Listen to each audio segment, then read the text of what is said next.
Hey there. How's it going?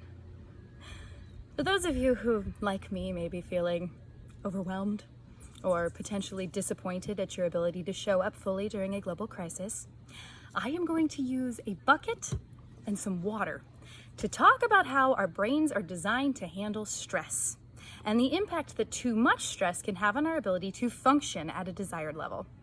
Hopefully this will give all of us a bit more compassion as we look at our current situation and some tools to start to develop stamina as we move forward. This is my threat bucket. Threat is just the neuro word for stress, and the threat bucket analogy comes from current research on pain and performance. It's just a great visual for how our brains and bodies interact to manage threat. The threat bucket lives in my brain, and its job is to help my brain with its primary purpose, which is my survival. Above all else, before any performance goals or basic life skills I think I should be able to accomplish, my brain is focused on keeping me alive. And it will do whatever it deems necessary in order to make sure that happens, with or without my conscious permission. It does this by taking in information about my life and the world around me through all of my sensory organs, and deciding if there's any information that may potentially hurt me or kill me. If a threat is registered, water goes into the bucket. If not, it's either ignored or managed elsewhere. So let's take a look at this bucket and we'll see how it works. I mean, it's a nice bucket. It's sturdy. It can hold quite a bit. In fact, we are designed to handle quite a bit of threat before we have any negative repercussions. But there is a limit. This is the overflow valve, and it is really important in our survival. Our brains and bodies interact to keep the threat level as low as possible in our buckets. So if a threat is registered, water goes into the bucket, and we respond to it appropriately and eventually neutralize it, as seen here by water trickling out of the bottom of my bucket. However, if too much water comes into my bucket too quickly and water escapes out of this overflow valve, I end up with pain. And for the purposes of this conversation, I'm going to define pain as any physical output I don't want. It can be literal physical pain, but it could also be an inability to think clearly or a lack of energy. It could be a decrease in strength and stamina. It could be a decline in your visual acuity or balance or coordination challenges. Obviously, none of these things are desirable, but what I want to make really clear is that pain is really important in helping us stay alive. It is our brain's alarm system, and it is saying, hey, your bucket is too full. Please do something about it. And if we can't hear these signals or respond to them appropriately, it's going to get louder and louder and louder until we end up with probably an injury or illness, something that we can't ignore. But before we talk about ways to avoid that happening, I want to talk about the different kinds of threats that can go into our bucket. We are all obviously very aware of the things in our lives that stress us out. But what you may not know is that there can be functional deficits in your nervous system itself, filling your bucket with threat without you even knowing it.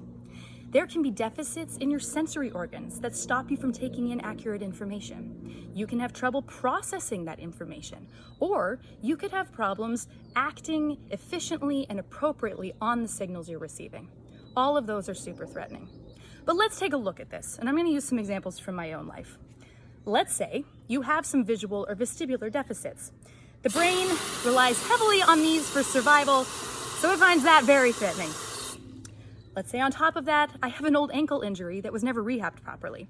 It doesn't hurt anymore, but it doesn't move as well as it should. That lack of movement is threatening. Let's say, despite years of vocal training, I have autonomic breathing patterns that are less than optimal. Threatening! Let's say my nutrition isn't perfect. Let's say I'm not getting enough sleep lately. And as you can see, my bucket is starting to fill. In fact, my water level is already all the way up to here. And just to clarify, my capacity to show up for life without causing harm to myself is the measure of the distance between my current water level and the overflow valve. That's it. And we haven't even talked about those stressors I am aware of. But let's go ahead and add those in, see what happens. I run my own business. I have a toddler. Go ahead and add a lot for that one. I have other relationships that need managing. And on top of it, it's been a really hard year for me. And yeah, there we have it. Water.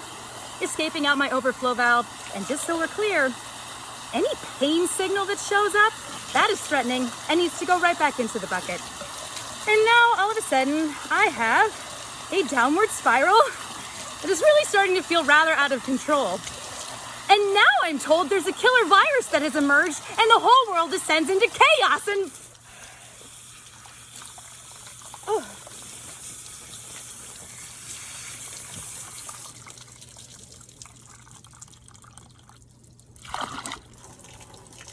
About right.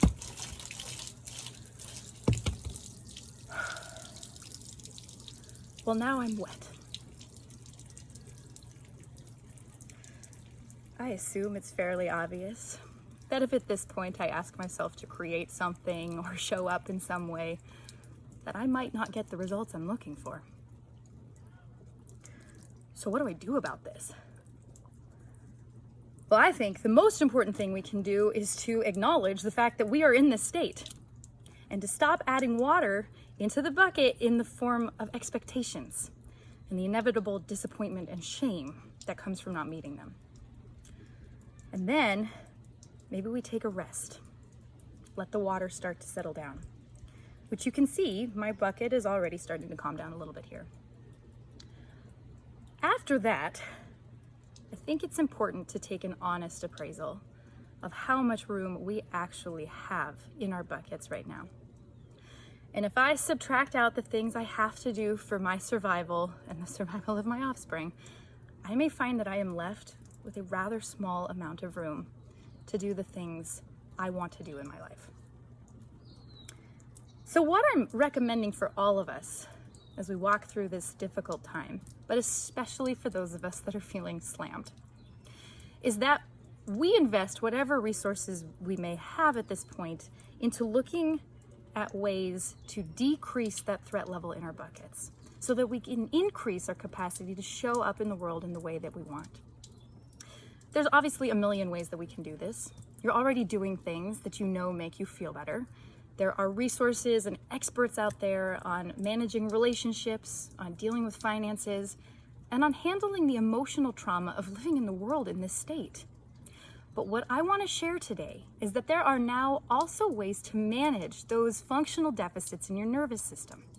We have simple, practical tools to utilize cutting-edge neurology to retrain your vision so that your acuity can improve. We can retrain your vestibular system and improve balance and coordination.